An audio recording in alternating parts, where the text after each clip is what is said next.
참 자기가 아파보지 않으면 아픈 사람 심정 모르죠. 자기가 경험해보지 못하면 안다고 해도 그건 모르는 거예요. 어린 아이가 자기 아버지가 지고 있던 무거운 짐을 져보지 않는 한 그 아버지가 지고 가는 짐이 얼마나 무거운지 모르는 것처럼, 그러나 자기가 나중에 어른이 되어서 아버지가 지고 가는 그 짐을 자신이 져야 될 때 우리 아버지가 얼마나 힘드셨을까, 그걸 아는 것이죠. 우리가 안다고 하는 것은 이론적인 것은 한계가 있는 것이고 실제로 경험을 해봐야 아는 것인데, 어떻게 보면 자기가 아파보지 않으면서 아픈 사람을 이해한다는 것은 불가능일지도 모릅니다. 그래서 아픈 사람 마음에 상처를 주고 때로는 건강한 사람처럼 취급하고 그 여린 약한 마음을 건드려서 상처를 주고 그렇게 하고 있는지도 모릅니다. 제가 그동안에 일해 오면서 그런 일들을 얼마나 많이 저질렀는가, 이런 걸 저는 요즘에 철저하게 회개를 하면서 내가 아파보지 않으니까 아픈 사람 어느 정도는 이해를 했겠죠. 어느 정도는 안다고 했지만 어떻게 그걸 알겠습니까? 이 죽음의 통증을 알으면서 치료되지 않을 때, 잠이 오지 않을 때 무슨 생각하겠습니까? 죽음의 두려움에 빠지지 않겠어요? 그 마음이 얼마나 가련하고 불쌍합니까? 그죠? 예수님은 이런 환자들에게 동정심을 가지고 계신다 그랬어요. 혹 여러분들의 병이 너무 짙어서 하나님의 법칙대로 우리가 돌아간다 할지라도 너무 거리가 멀어서 우리의 건강이 회복 못한다 할지라도 낙심하지 마시고, 우리 하나님은 지금도 예수를 믿음으로 영접하는 자를 구원하시는 것이기 때문에 그 예수님을 여러분이 마음에 받아들이시기 바랍니다. 앞으로 제가 그 예수님을 어떻게 마음에 영접해 드려서 구원을 받는 것인지 계속해서 가르쳐 드리기를 원합니다. 자, 오늘은 뉴스타트 원리 이제 9번째. 오늘은 여러분들이 좀 청소하는 거 가르쳐 드리려고 합니다. 이것도 너무나 당연한 거지요. 청소하고 살잖아요. 밥 먹는 건 너무 당연한데 밥을 어떻게 먹어야 되는지 배우잖아요. 우리는 지금 너무나 당연한 것, 항상 하고 살아야 되는 것, 그거 바로 하는 것 배우고 있습니다. 진정으로 예수 그리스도를 마음에 영접하면 마음의 죄의 찌꺼기들이 다 청소가 되면서 새로운 마음으로 평안이 올 뿐 아니라 마음에 정리가 돼요. 옛날에 좋아하던 거 다 버리게 되고, 옛날에 불목했던 관계를 다 버리고 회복하게 되고, 자기 표정과 말씨와 옷 매무시, 음식, 집안 분위기 다 바뀝니다. 오늘 제가 하나님의 말씀을 우리가 받고 마음의 변화가 일어나면 우리가 어떻게 청소를 하고 정리정돈을 하는지, 그리고 우리가 청소할 일은 많습니다. 우리의 사는 안방부터 청소해야 되겠고, 나중에 더 깊이 들어가면 우리 마음의 죄까지 청소해야 됩니다. 오늘 제가 청소하는 얘기 좀 해드리기 전에 엘렌 G 화이트 여사가 쓰신 글이나 성경에 있는 말씀을 하나 읽어드리고 제가 좀 설명을 하도록 하겠습니다. 자, 여러분에게 꼭 필요한 공부니까요. 마음을 여시고, 좀 괴롭지만 마음을 열어주시고, 앉아 계시기 힘드신 분들은 누우셔서 들으셔도 되니까 불편하지 않도록 하시기 바랍니다. 모든 것을 적당하게 하고 질서대로 하라. 고린도전서 14장 40절 말씀. 이 말씀 꼭 기억하세요. 모든 것을 적당히 하고 질서대로 하라. 여기에 절제도 다 들어있고요. 휴식도 여기 다 들어있습니다. 모든 것을 적당하게, 균형지게. 그게 가장 아름답습니다. 그리고 질서대로, 법칙대로 되어지는 것, 가장 아름다운 것. 우리가 이 아름다우신 하나님을 보고 배우면 우리의 마음과 삶이 이렇게 질서를 다시 찾게 되는 거죠. 그래서 성경에서 하라고 하는 그 말씀들은 우리가 그 말씀을 읽고 마음에 받아들이면 그 일을 우리 마음에서, 우리의 생애에서, 삶 속에서 해주겠다고 하는 약속이고 허락이기 때문에 그 말씀이 바로 우리의 삶이 되는 것입니다. 그래서 우리의 삶에 새로운 변화가 일어나는 것이거든요. 자, 그 다음에 읽어보세요. 청결과 말쑥함과 규칙은 올바른 가정 관리를 위하여 빼놓을 수 없는 요건들이다. 예, 뭐라 그랬죠? 청결과 또 말쑥함과 또 규칙. 참 중요하죠. 청결, 말쑥함, 아주 깔끔 정리정돈. 있을 것이 있을 자리에 있고 없을 것은 없애는 것. 그리고 질서 있게 모든 것은 질서정연하게 이런 거. 그 다음에 신자들은 비록 그들이 가난할지라도 그들이 가난할지라도 이거 할 수 있다 이 말이에요. 그들 자신이나 그들의 가정이 깨끗하고 또 단정해야 한다는 것을 배워야 한다. 깨끗함의 의미와 중요성에 대하여 아무런 생각도 없는 듯이 보이는 이들은 이 방면에 대하여 깨닫게 해야 한다. 그들은 높고 거룩한 하나님을 대표하는 자들은 반드시 순결하고 단정한 심령을 가져야 함을 배울 것이요. 또한 이 순결함은 섬기는 천사들이 진리가 생애를 변화시키고 심령을 정화시키며 취미들을 세련시켰다는 확증을 가질 수 있도록 그들의 의복과 가정의 모든 일에까지 확산되어야 한다. 진리를 받은 후 말과 처신과 옷차림과 생활 환경에 아무런 변화가 없는 자들은 그들 자신을 위하여 사는 자들이요 그리스도를 위하여 사는 자들이 아니다. 네. 그들은 그리스도 안에서 정결함과 거룩함으로 새로 지음을 받지 못하였다. 리뷰 헤럴드 1902년 6월 10일. 참 놀라운 권면들을 주셨죠. 저는 이분의 글을 읽으면서 참 놀라운 걸 금치 못하는 겁니다. 구석구석 하나하나 챙기지 않은 부분이 하나도 없이 지금 챙기고 있죠. 자, 그 다음 하나 더 읽고 제가 좀 설명할게요. 깨끗하게 하기를 게을리하면 질병을 일으킨다. 병은 원인 없이는 오지 않는다.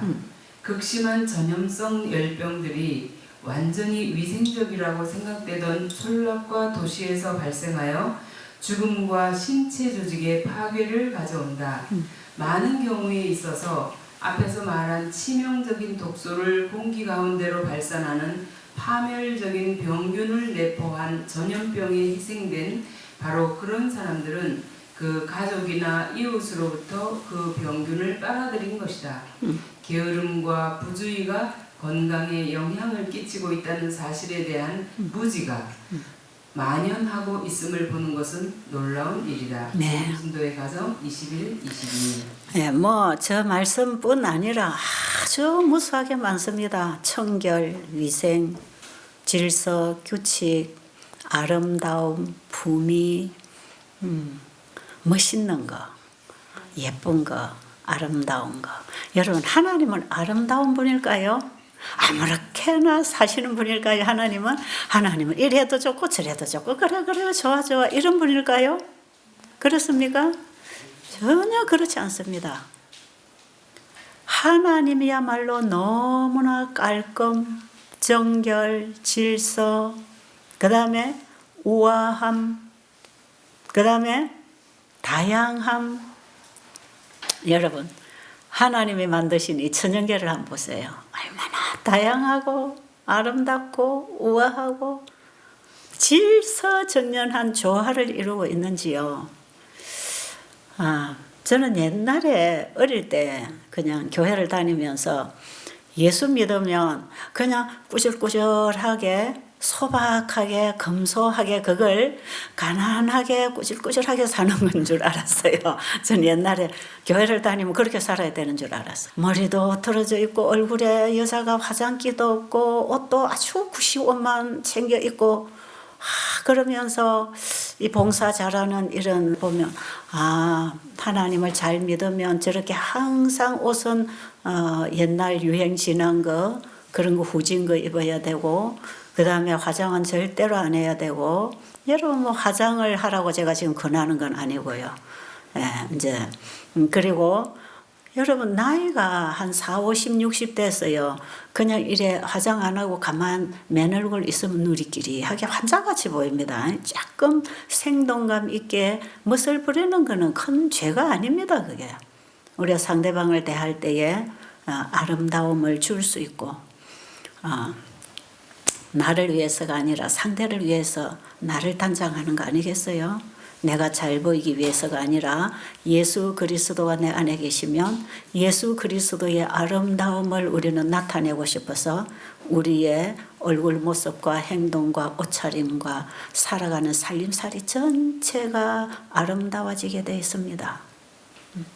그래서 저는 어릴 때 그런 신앙을 많이 봤어요. 그래서 교회 다니면 저렇게 꾸질꾸질 해야 되고 밥은 맨날 껄껄한 시커먼 햄잎밥 먹어야 되고 뭐 그냥 이상한 김치 가대기나 놓고 그냥 채식한다고 저렇게 먹어야 되고 산골에 살아야 되고 이런 거 나쁜 거 아니에요 여러분. 이거 균형지게 하면 굉장히 아름다운 거고 바로 그게 뉴스타트 하는 건데요. 이것을 극단적으로 하는 사람들을 제가 참 많이 봤기 때문에 그런 게 저에게는 아름답게 보이지 않았어요. 그리고 일부러 좋은 집을 가지지 않고 일부러 좋은 옷을 사지 않고 좋은 물건을 갖다 놓지 않고 예수님은 머리 둘 곳도 없었고 제자들은 두벌 옷도 갖지 말라 했으니까 이런 부분들을 굉장히 극단적으로 적용을 하면서 아주 허름하게 꾸질꾸질하게 입고 다니면서 거룩한 척 하면 그게 정말 성화고 아름다운 것처럼 그게 그리스도인의 미덕인 것처럼 이렇게 나타내려고 하는 사람들 참 많이 봤어요. 그런 집에 가보면 깔끔하거나 쾌적하지 않고 너무 꾸질꾸질하고 어둡고 구석구석 물건들이 재어져 있고 먼지가 있고 근데 진짜 그리스도를 마음에 영접해서 그분의 영광을 드러내기 위하여 이제 나의 삶을 사는 게 아니라 그 주님의 삶을 살아간다면 이런 게 다 정리되는 것입니다. 다 정리돼요. 우리는 사람들에게 동정심을 불러일으킬 수 있는 그런 행동이나 삶은 덕이 안 된다고 생각합니다. 우리는 누구에게든지 베풀 수 있어야 되는 사람이지 동정을 얻기 위해서 뭔가를 가난함을 보여줘야 되는 건 아니거든요. 그리스도인은 하늘의 풍성한 자원을 받아서 그게 물질이든 영적인 것이든 나누어 줄 수 있는 그것을 갖추어야 되는 것들이에요. 그래서 제가 예수님을 알고 나서 저는 변한 게 참 많습니다. 저는 인생 자체의 방향 전환이 일어났고요. 땅에 속한 것에 관심이 없어졌어요. 제 마음은 늘 하늘에 속한 것에 집중되고 있었습니다. 이게 1, 2년 산 게 아니고요. 제가 예수님을 제 마음에 영접한 이후에 지금 33년째 이렇게 제 마음이 끊임없이 하늘을 향하여 보이지 않는 사물을 제가 깨닫고 보기 위해서 진리를 찾고 연구하고 내가 아는 진리를 전하면서 내 삶을 통해서 나누면서 그렇게 살게 됐어요. 근데 이게 내가 뭐 잘하는 척 잘난 척 이런 거는요 정말 아무것도 없어요. 그런 게 있을 수가 없어요. 어떻게 하면 내 삶을 통하여 내 일을 통하여 우리 하나님의 아름다우심을 드러내고 사람들로 하여금 그 좋으신 하나님을 보고 그분을 믿을 수 있는 마음이 생기도록 해줄 수 있을까? 이런 게 관심이 되던데요. 이런 게 관심이고 이렇게 하고 싶고, 그래서 제가 비록 돈은 없고 좋은 집에 살지 못했지만 깨끗하게 정리하고 청소하는 거 참 잘했어요. 비록 넓은 땅은 가지지 않았지만 마당을 정원으로 만들어서 꽃을 갖다 심고 잔디를 심고, 시골 생활에 사람들이 들어오면 정말 그 아름다운 자연을 마당 가운데서도 내 집에 와서도 볼 수 있도록 그렇게 하고 싶고, 쓰레기 같은 거 구석구석 놔놓고 냄새나게 지저분하게 불쾌하게 하고 싶은 그런 마음이 없어져요. 그러니까 제가 예수님을 딱 알고 나니까요, 청소부터 하더라고요. 교회를 가도 연금을 하나 내도 저 채입사가 하나님 앞에 헌금 잘 내네. 교회 가서 뭔가 봉사를 해도 저 채입사가 믿음이 좋아, 봉사 잘하네.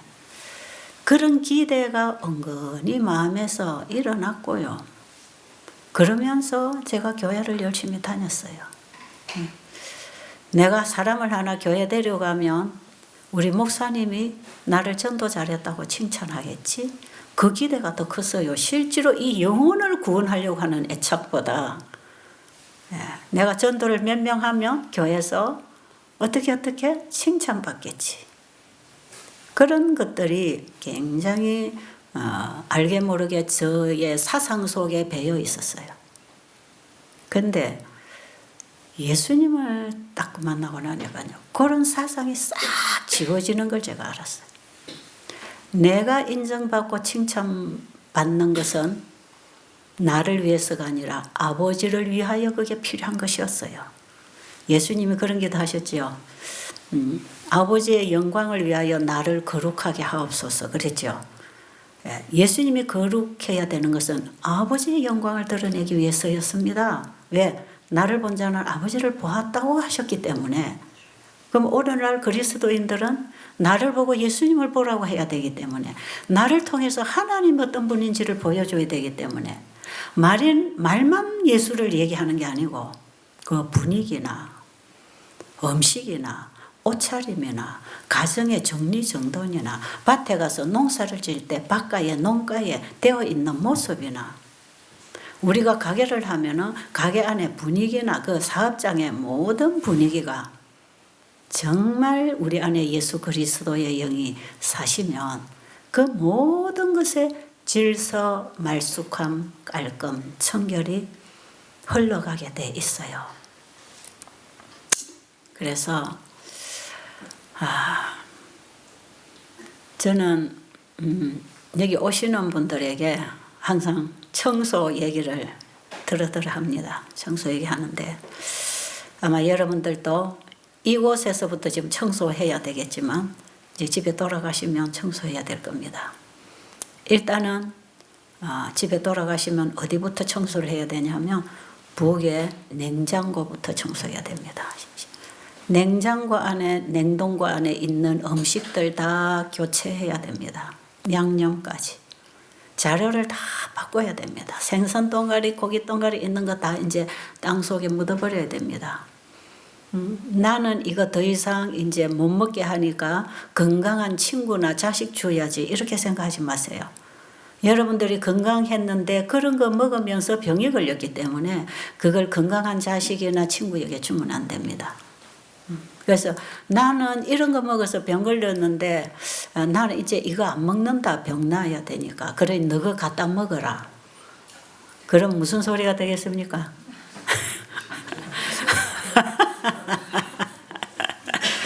그렇게 해요, 안 해요?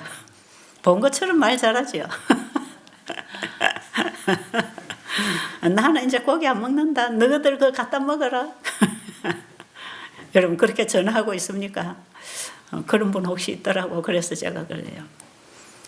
그거 자식이나 친구에게 주면 나는 오래 살 텐데 너는 먹고 빨리 죽어라 하는 거하고 똑같다니까 그렇게 하지 말라고. 근데 제대로 여기 와서 배운 분들은 그렇게 안 해요. 막 전화해가지고, 너가 애들 우유 먹이지 마라. 그 고기 먹이지 마라. 뭐 먹지 말아라. 지금 이런 것이 너무너무 나쁘단다. 이래가지고 막 가족들한테 전화하고 그거 다 버리라고 하는 분들 계셔요. 이런 분들은 여기서 공부 잘 하시는 분들입니다. 근데 여기 와서도 공부 잘 안 하시는 분들은 저 나가다가 그냥 또 외식하면서 그또 먹고 싶은 것도 한 그릇 사서 먹고 집에 갈 수 있단 말이에요. 그래서 제가 하는 분들 오시면 집에 갈 때는 반드시 도시락을 싸서 좀 주라 그러죠. 밥이 없으면 과일이나 볶음국식이나 빵을 싸드리더라도 중간에 가다가 외식하지 않도록. 그리고 집에 가면 저녁에 과일 먹으면 되고 준비했다가 내일 아침부터 식사를 만들어 먹으면 되니까 외식을 하지 않도록 그렇게 하고 있고, 일단은 집에 가면 다 청소해야 됩니다. 여러분 잡수시던 음식들 다 버려야 돼요. 그러면 이제 뭐 지금 우리 간장 된장도 재래식으로 이 매주 시커멓게 띄워가지고 그 검은 곰팡이 난 물로 그 간장 뽑아놓은 거, 된장 뽑아놓은 거 이런 거는 안 먹는 게 좋아요. 이제 새롭게 여러분들이 여기서 배우고 요리하는 거 그대로 가서 여러분들이 해서 잡수셔야 됩니다. 그래서 먼저 가면 냉장고, 냉동고 그냥 다 비워야 될 겁니다.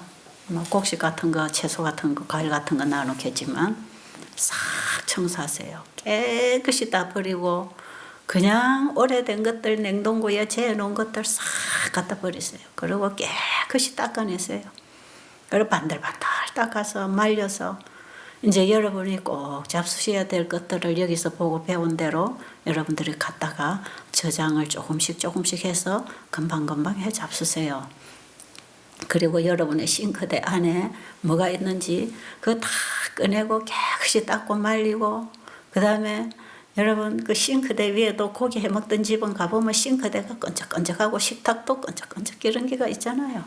그런 것도 깨끗이 퐁퐁을 닦고 말리고 반딱반딱하게 좀 청소를 깨끗이 하고 부엌 구석구석 좀 깨끗이 청소하고, 그 다음에 방에 들어가서 농장에 있는 옷들 다 그냥 여러분이 1년, 2년, 3년 가도 안 입는 옷들 그거 싹 좀 누구 나눠주고 입을 만한 사람. 저는 그 의상실 할 때에 샘플로 만든 옷들 그거 입고 좀 내가 이렇게 멋진 거 보여주려고 과시하던 그런 거 싹 없앴어요. 싹 없애버리고 서재의 책, 정말 내가 하나님을 알고 내 영생에 필요한 공부, 변하지 않는 진리를 알아가는 공부, 그것을 읽고 공부할 수 있는 책 외에는 책도 다 그냥 없앴어요. 뭐 한 채 없앴어요. 그냥. 뭐 벽에 책꽂이로 이루어놨던 거 다 갖다 없애고. 그 다음에 뭐 집에 불필요한 액세서리 이래 진열해 놓은 거, 보라고 과시했던 이런 것들 싹 다 없애고. 많이 없앴어요. 저는 대청소했습니다. 제가 예수님 한 이후에 이런 거 불필요한 거에 돈만 많이 버리고 이런 거 닦고 정리하고 과시하느라고 얼마나 많은 시간을 빼앗기고 그런 거 싹 다 버렸어요. 그거 버려지더라고. 냉장고 다 정리하고 대청소 날마다 하는 거예요. 그리고 인간관계 내 속에 들어있는 죄까지 매일 회개하게 되는, 그러면서 새로운 삶이 시작이 돼요. 삶 전체의 청소를 해야 됩니다.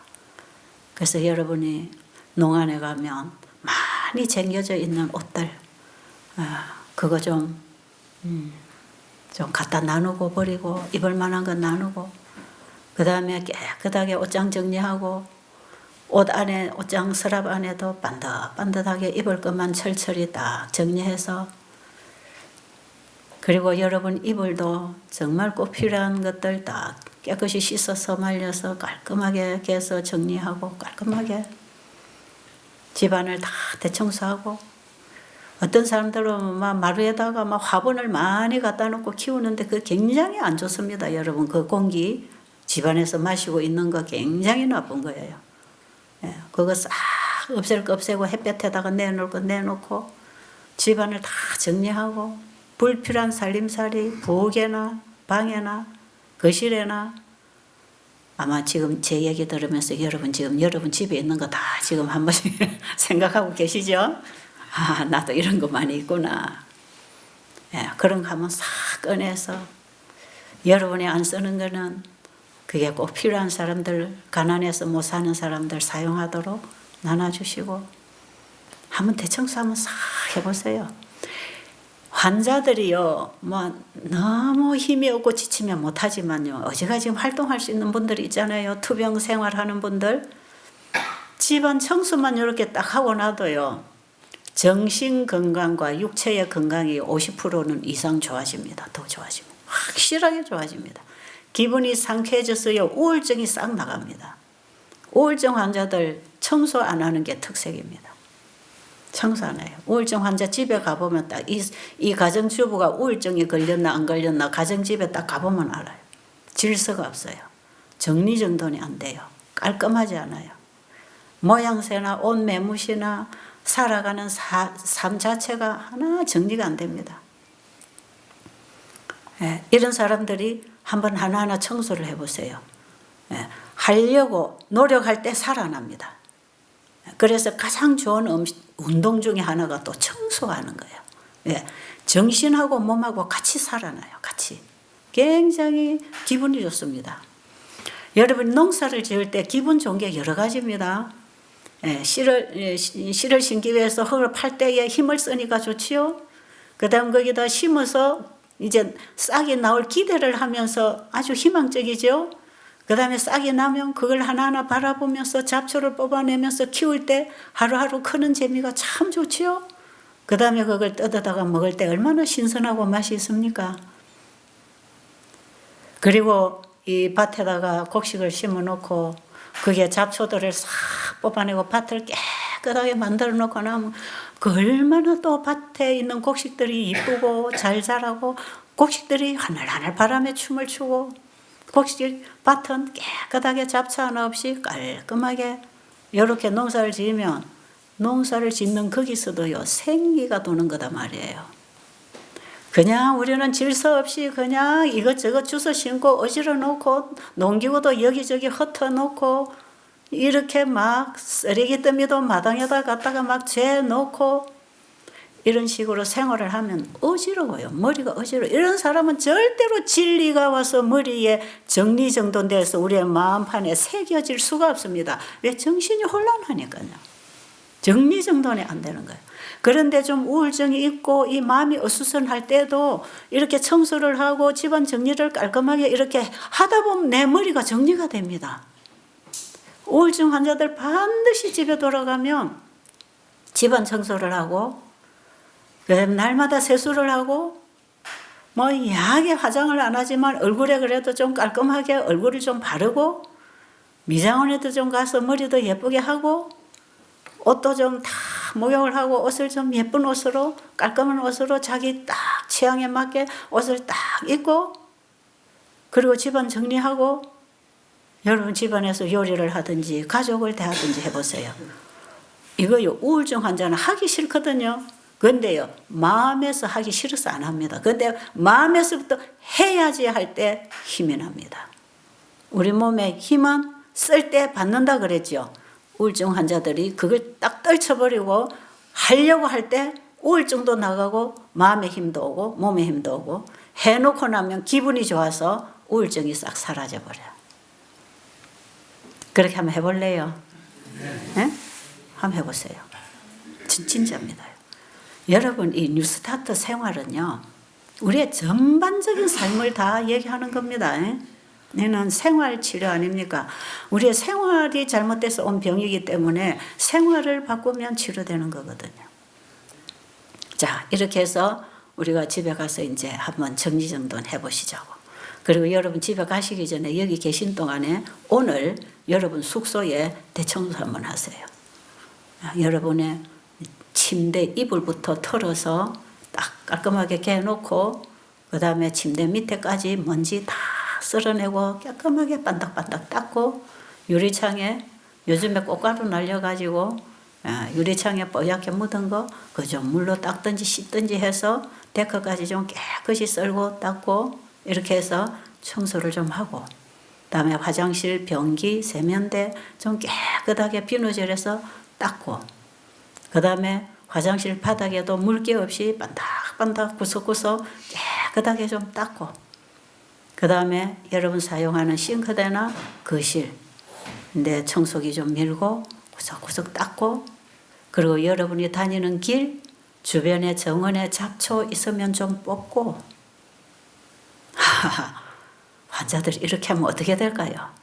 분위기가 어떨까요? 첫째는 여러분의 마음이 살아나고, 둘째는 분위기가 아주 좋습니다. 그리고 다른 사람들이 아주 그거 보고 기뻐하지요. 다른 사람들을 기쁘게 하는 일은 내가 기뻐지기 때문에 이제 우리가 쉬운 말로 엔돌핀이 나오겠지요. 우리 몸에 면역력이 올라가고 생기가 돌고 살아납니다. 작은 일부터 한번 실천해 보세요. 그리고 또 청소할 거, 인간관계 청소하세요. 누구의 돈을 빌려 먹고 빌려 쓰고 안 주고 빼먹을 생각하는 사람 없겠죠? 혹시 모르고라도 잊어버렸나 생각해 보시고, 내가 누구에게 언제 어떻게 이런 일이 있었구나. 그리고 어떤 관계에서 불편한 관계, 다시는 꼴보기 싫은 관계, 그거 여러분 그냥 한번 접근해 보세요. 여러분 전화라도 한번 해서 내가 좀 미안했다. 내가 잘못한 것 같아. 미안해요. 그 말 한마디라도 한번 해보세요. 여러분 마음이 굉장히 편할 겁니다. 원래 적은 내 마음이 가지고 있는 거예요. 내가 탁 닫고 안 풀기 때문에 상대방이 다 막혀버리는 거예요. 내가 풀어버리면 상대도 그냥 풀립니다. 그러니까 여러분 자신이 다 풀어버리세요. 그 인간관계에서 이런 막힌 부분이 있으면 결국은 여러분의 혈액순환이 안 됩니다. 우리 인체가 정상적인 활동을 못해요. 왜냐하면 몸하고 마음하고는 연결됐기 때문에. 마음이 꽉 닫히면 신진대사가 잘 안 됩니다. 그래서 힘이 빠지고 아프고, 대부분 사람들이요, 마음이 아프면 몸이 아픕니다. 마음이 하기 싫으면 몸도 하기 싫어요. 마음에서부터 어떤 불편함이 생기잖아요. 그럼 관계도 그냥 불편합니다. 그래서 환자들의 병이, 어떤 분들은 열심히 일하다가 어쩔 수 없는 병이 걸려가지고 고생을 하시는 분들이 계시지만, 대부분 사람들은 마음에서부터 병이 와버려요. 마음이 안 살고 싶고 안 하고 싶고 이런 것 때문에 몸이 안 따라가줘서 활동이 안 되는 거.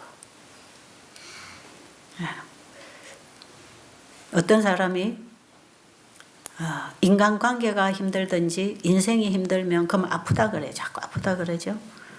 그런데 인간관계가 회복되고 삶에 뭔가 생기가 돌고 기쁨이 생기면 한 개도 안 아파. 잘 돌아다니고 밥도 잘 먹고 힘도 쓰는데, 마음에서 뭔가 이게 아니다 싶고 여기서 상처가 생기면 그냥 몸 자체가 힘을 다 잃어버리고, 그렇게 계속 가다 보면 인생 자체가 무기력해져 버려요. 병은 90%가 마음에서 온답니다. 엘렌 G 화이트 여사 그랬어요. 병은 90%가 마음에서 온다 그랬고, 예수님은 환자들에게 육신의 병보다 심령의 치료를 먼저 해주셨다 그랬어요. 사람들의 마음이 치료되면 몸이 낫는 거다. 그렇기 때문에 하나님의 말씀이 마음에 들어가서 마음의 치료가 변화가 일어나면 몸은 따라서 회복되는 거거든요. 근데 절대로 마음을 안 열고 있는 사람들 답답하지요. 옆에 사람이 보호자가 같이 와도 환자가 마음을 안 열고 있으면 굉장히 애타합니다. 제발 좀 마음을 열었으면 좋겠는데, 마음을 열었으면 좋겠는데. 환자 보호자는 와서 마음이 변하고 뜨겁고 은혜가 와서 막 팔팔 살아나는데 환자는 마음을 딱 닫고 한 방울도 은혜가 가슴에 와닿지 않는 이런 상태 보면 참 답답하잖아요. 혹시 여러분 중에 내가 그런 사람이 아닌가 한번 오늘 그런 것도 한번 생각해 보시고, 그리고 부모 자식 관계에도 관계가 나쁜 사람이 있잖아요. 뭐 꼭 남이 아니고 꼭 원수가 아니라도 가장 가까운 부부 관계, 부모 자식 관계, 친척 형제 관계 이런 데서 불편함이 생기면 남하고 불편한 것보다 훨씬 더 불행합니다. 왜냐하면 이거는 사랑의 관계가 되어 있는 관계인데 이게 어떤 죄 때문에 이게 딱 어떤 문제가 있어서 관계가 막히면 굉장히 불편한 거예요. 멀리 있는 사람이 뭐 나하고 상관없는 사람이 내 괴롭히지 않거든요. 항상 나를 괴롭히는 사람은 나하고 상관이 있는 사람들이고 가장 가까이 있는 사람들이기 때문에 우리가 가장 가까이서부터 이걸 좀 해결을 해야 되지 않나. 저도 때로는 그런 관계가 한 번씩 생겨요. 그럴 때마다 가만히 있으면 내가 괴로운 거예요, 내가. 그리고 이런 게 있으면 하나님과 내 사이에 교통이 자꾸 막히는 것 같아. 그래서 일단은 상대방이 이해를 하든 안 하든 오해를 하든 상대방이 뭐 풀어주든 안 풀어주든 내가 풀어버리면 그냥 내가 편한 것이거든. 그리고 상대방하고 관계가 되어 있는 그런 관계라면 같이 푸는 게 좋고요. 풀어도 이해가 안 되면 그냥 기다려야 돼요. 그러거나 내 마음에서는 풀어버려야 돼요. 그래서 여러분 오늘 이런 부분도 하나 청소할 문제입니다. 내가 누구하고 어떤 관계를 풀어야 되나. 그래서 여러분들이 가만히 이제 여러분 자신을 하나님의 말씀으로 비춰보면 맨날 네 탓이야 하던 게 이게 내 탓이었구나. 이게 깨달아지는 순간이 있습니다. 왜냐하면 하나님 말씀은 늘 남의 잘못을 지적하라고 준 말씀이 아니고 그 말씀을 정말 성령의 감동을 통해서 내 마음에 빛이 왔다면 내 문제가 보여지는 거거든. 하나님 말씀은 나를 치료하기 위해서 나에게 준 거예요. 그런데 나는 받지 않고 나는 치료도 안 돼 있으면서 상대방에게 지적해가지고 고쳐라고 하면 둘 다 해결 안 됩니다.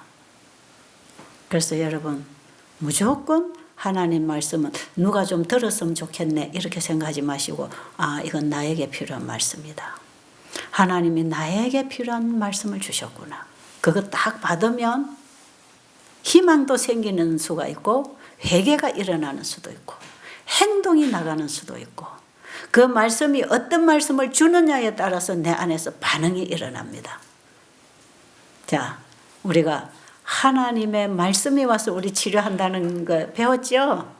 뉴스타트는 하나님의 말씀이 와서 우리를 살게 하는 게 그게 새로운 출발이라 그랬죠. 이게 뉴스타트 하는 거예요. 하나님의 말씀이 와서 우리를 가르치고 그 말씀이 와서 힘을 주고 말씀이 와서 입맛도 바꾸고 그 말씀이 와서 내 밥상도 바꾸고 관계도 바꾸고 원수도 사랑하게 되는 그 모든 변화는 바로 그 하나님의 말씀이 내 안에 들어와서 역사한 결과로 일어난 것들입니다. 그래서 우리는 하나님의 말씀으로 끊임없이 말씀해 주는 빛을 따라가는 게 끊임없이 새로운 출발, 날마다 새롭게 걸어가는 것. 새로운 출발 한 번 하고 끝나는 게 아니에요. 한번 우리가 방향을 잡고 돌아서는 그런 어떤 결정적인 순간이 단번에 일어날 수 있지만 그 걸음은 일평생을 걸어가면서 날마다 새로운 빛에 따라 새롭게 출발하고 걸어가는 것. 우리의 모든 전반적인 삶이 그렇게 날마다 사라져야 되는 것. 여러분 이렇게 살면 삶이 재미있지 않겠어요? 내일이 또 기대되지 않겠습니까? 오늘까지 내가 하나님 말씀을 먹고 그 말씀에 따라 한 걸음 옮겨왔더니 내가 어제보다 더 나은 사람, 1년 전보다 더 나은 자리에 있다면 내일 또 하나님 나를 어느 자리에 갖다 놓을지 그 말씀이 와서 나를 가르쳐서 변화시켜서 데려다 놓을 거니까 우리 하나님 말씀에 관심이 있지 않습니까? 거기에 우리의 희망이 있고 내일이 있지 않습니까? 그래서 우리 날마다 그 자리가 아니야. 그 자리가 아니고 한 단계 한 단계 계속 우리가 전진. 주의 말씀은 내 발의 등이요 내 길의 빛이니이다. 시편 기자 그랬죠. 그건 어떤 사람에게 주의 말씀이 내 발의 등이 되고 빛이 되느냐 하면 주님의 말씀을 따라 순종하는 자에게는 그 말씀이 등이 되고 빛이 되는 것입니다. 그렇겠죠. 말씀에 따라 순종 안 하는 자에게는 그 빛이 등이 필요가 없는 거예요. 길을 가려고 해야 등불이 필요한 것이지. 내가 하나님의 말씀에 순종하려고 안 하면 말씀 아무리 읽어도 그 나에게 아무 도움이 안 되는데 정말 내가 하나님 말씀 따라 살고자 갈망하고 내가 변화받고자 뭔가 새로운 추구를 여러분들이 하기 위해서 진리를 찾는다면 그 말씀은 분명히 여러분의 앞길을 비추는 빛이 되고 등불이 되는 것입니다. 이 진리는 말씀은 참 놀라워요. 하나님 말씀은 우리의 삶을 만들어주고 내 인생을 만들어주는 거예요. 그래서 하늘과 땅이 연결되어 있는 것입니다. 말씀이 물질로 나왔잖아요. 그렇죠? 보이지 않는 하나님 속에 있는 그 말씀의 생각이 물질로 나왔잖아요. 그러니까 하늘과 땅이 연결되어 있잖아요. 우리가 다시 하나님 믿고 그 말씀을 받아먹고 살아가면 우리의 삶이 하나님과 연결되겠습니까? 예, 그게 동행입니다. 동행. 자, 그래서 내 스스로는 절대로 원수 앞에 가서 내가 잘못했다 말할 수 없지만 그 말씀이 내 속에 들어와서 내 마음을 변화시키면 그 말은 저절로 나올 것입니다. 그렇겠죠? 내가 하려면 불가능인데 하나님은 가능하다 이 말이에요. 하나님 말씀이 와서 해주실 것이다. 근데 이런 길이 있으면 우리가 답을 찾아야 되지 않겠어요? 그리고 여러분 내 안에 있는 죄 이것도 청소하는 거예요. 인간관계에 잘못된 거 청소해야 되겠지만 늘 내 마음에 있는 죄가 뭐냐 하면 내 자존심, 이기심, 자기사랑. 여러분 사랑은 사랑인데 하나님을 사랑하고 이웃을 사랑하는 그 사랑이 우리가 양식을 받고 행복하고 건강하고 영생을 얻는 사랑이고요. 자기를 사랑하는 거 있잖아요. 그거는 죄가 됩니다. 죄. 네. 자기를 사랑하는 거는 사랑은 사랑인데 자기 사랑에 빠져 있는 건 그건 다 죄입니다. 다 이기심이죠. 자기 연민에 빠져 있고 자기 중심적이고 그 자기 사랑이죠. 그런데 하나님 사랑, 이웃 사랑 이게 의입니다. 이게 의. 이게 옳은 것이 이게 옳은 거예요. 그래서 지금까지 우리 인간은 어제 이제 제가 잠깐 말씀드렸죠. 이 하나님은 원래 우리를 그렇게 하나님 사랑, 이웃 사랑을 하도록 하나님의 형상으로 우리를 창조하셨는데 뭐가 들어와서 망가뜨렸다 그랬죠? 예, 죄가 우리 안에 들어와서 자기 사랑으로 자리를 잡아버렸어. 그러고 나니까 아담도 하나님이 주신 아내가 먹으라 해서 먹었으니까 벌을 주려면 저 아내가 벌 받아야 되고 나는 살아야 됩니다. 그런 거거든. 우리가 지금 잘못을 남에게 뒤집어 씌우고 합리화시키고 변명하는 것, 핑계대는 것 이거 우리 비일비재한 거 아닙니까? 우리 인생살이에. 아이가 둘 싸워서 혼내키면 아니야 형이 그랬어. 아니야 동생이 그랬어. 맨날 서로 그랬다 그러죠. 누가 그랬는지 모르니까 잘못했는지 모르고 둘 다 맞아야 돼. 난 애기부터 벌써 상대방이 벌 받기를 원하죠. 나는 보호를 받아야 되고 이해받아야 되고. 그게 뭡니까? 죄라는 겁니다. 이게 이 자기 사랑이라는 거예요. 사랑은 사랑인데 죄가 되는 사랑이 있고 의가 되는 사랑이 있단 말이에요. 그래서 우리는 하나님께로부터 오는 사랑, 하나님께로부터는 이 생명의 말씀을 받아들일 때만 우리의 병든 마음, 죄된 마음이 치유가 될 것이고 회복이 될 것입니다. 그래서 창세기 1장, 2장의 그 원래의 삶은 죄 없는 삶, 그래서 여러분 창세기 2장의 내용이 전부 창세기 1장 안에 포함되어 있는 내용입니다. 그 순서대로가 아니에요. 1장의 순서대로 안식일 되고 창조가 끝났는데 또 뭐 사람을 헐럽이죠. 창조하고 남자에게서 갈빗들을 채서 여자를 만들고 뭐 서로 한 몸을 이루고 부모를 떠나서 한 몸을 이루고 살아라 이런 것들은 뭐 창조 다 해놓고 한 게 아니고 이 창세기 1, 2장을 순서대로 보지 말고 2장에 있는 내용이 1장의 요소에 끼어 들어가서 이걸 이해를 해야 됩니다. 그래서 하나님이 자기 형상을 따라 사람을 만들고 할 때에는 어떻게 만들었냐? 흙을 빚어 하나님 사람을 만들고 남자에게서 갈빗들을 채서 여자를 만들고 이것까지 다 포함돼서 하나님이 자기 형상을 따라 사람을 만들었다. 이렇게 정리가 돼야 돼요. 그래서 천지를 창조하시니 창조의 대략이 이러하니라 하는 것은 창세기 2장 4절 전반부까지 그 창조 끝. 그러니까 6째 날까지 창조하고 그 다음에 7째 날에 창조 사업을 마쳤는데 마치는 그 날이 안식일이라. 안식일. 다 마치고 안식일을 제정해서 7째 날까지 만들어 놓고 창세기 2장 1절로 3절에 안식일까지 딱 만들어서 복을 약속하시고 그 다음에 하늘과 땅을 창조하신 대략이 이러하니라. 그거 딱 끝나지요. 거기서 끝나야 됩니다. 그래서 우리가 창세기 1장, 2장에 하나님이 우리에게 살아라고 주신 생활, 법칙, 음식, 환경 이것이 오늘날 우리가 자연으로 돌아가서 사는 것이다.